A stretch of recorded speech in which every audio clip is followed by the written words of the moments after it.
तो आदमी क्या है, ये एक ऐसा प्राणी है, माने आदमी समझे, पूरी जो कॉन्शियसनेस है ये है कि ये सुखी होना चाहता है। इसका जो मूल उद्देश्य है वो है सुखी होना। और सुखी होने का मतलब है कि इनको सबको अपने अपने लेवल के हिसाब से इच्छाएं होती हैं, और उस उन इच्छाओं की पूर्ति अगर होती रहती है तो ये सुखी रहता है। इतना सा इसका स्वभाव है बस। इतने से इस स्वभाव को ढंग से नहीं समझा गया और उसकी वो कोई व्यवस्था नहीं कर पाया, तो फिर ये सारी समस्याएं खड़ी हो रही हैं। क्योंकि व्यवस्था गलत ढंग की बनी हुई है तो उसके कंसिक्वेंसेज आ रहे हैं, फिर उन कंसिक्वेंसेज को ट्रेस करने के लिए और नियम, फिर नियम पे नियम, फिर नियम पे नियम, फिर नियम पे नियम, और कॉम्प्लिकेटेड होता जा रहा है वो।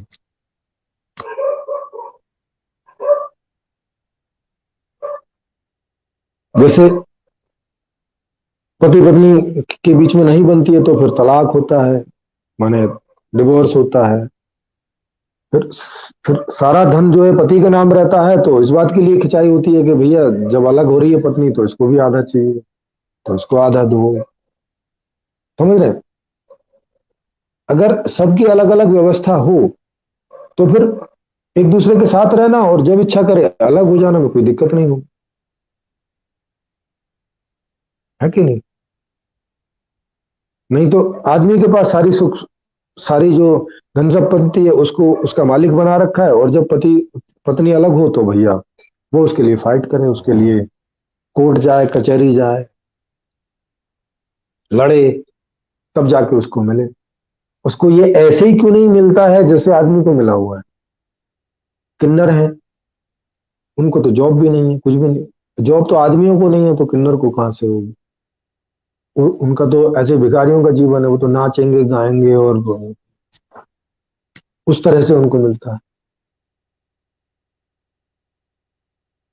तो ये सब खराब प्रकार की व्यवस्था है ना। माने व्यवस्था जैसा आदमी है उस प्रकार से नहीं हुई आज तक कभी भी। किसी ने नहीं की, ना बुद्ध ने की, ना ओशो ने की, ना कबीर ने की, ना मोहम्मद ने की, ना जीसस ने की, किसी ने भी नहीं। पीछे का जितना भी इतिहास हमारे पास है,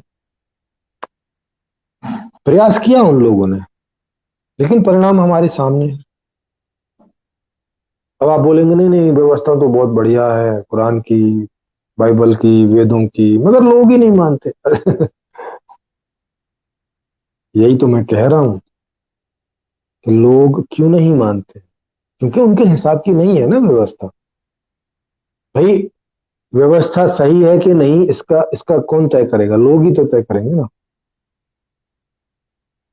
जैसे मेरे सामने आपने जो है कोई भोजन रखा, तो वो भोजन मुझे रुचिकर है कि नहीं, मैं उसे स्वीकार करूंगा कि नहीं, ये मैं ही तो बताऊंगा। आप कैसे बताओगे? मतलब आपने कुछ भी बना के रख दिया, आलू या कुछ भी बना के रख दिया, मुझसे पूछा नहीं कि मुझे क्या चाहिए, और कुछ भी बना के रख दिया आपने, और फिर बोला कि ये देखो, खाओ पियो, मैंने आपकी व्यवस्था कर दी।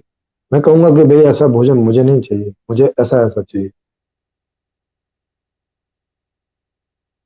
तो वो व्यवस्था तो मेरे हिसाब से नहीं हुई ना। जबकि जबकि आप भोजन बना के लाए मेरे लिए तो मेरे हिसाब से होनी चाहिए थे, आपके हिसाब से थोड़ी।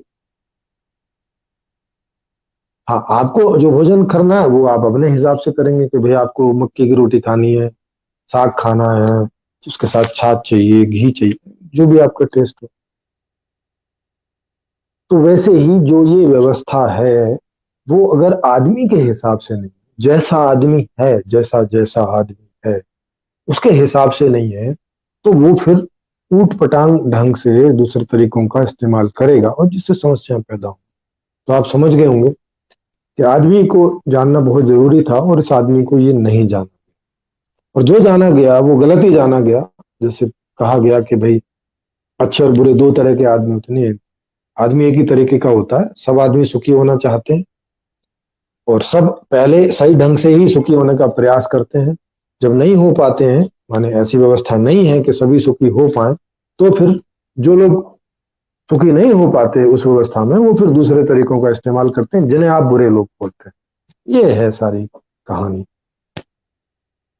तो मेरी बात पूरी हो गई है आज के आज के इसमें इसको और बड़े से जानने के लिए ना, अच्छे से डिटेल में जानने के लिए, मैंने तो आपको मूल बात बताई है, तो वो आप दोनों पुस्तकें पढ़ सकते हैं। समाधान के लिए संपूर्ण समाधान पुस्तक पढ़ सकते हैं, और आदमी क्या है, ये दुनिया क्या है, क्यों है, कैसी है, इसके लिए संपूर्ण जीवन दर्शन पुस्तक पढ़ सकते हैं, सुन सकते हैं।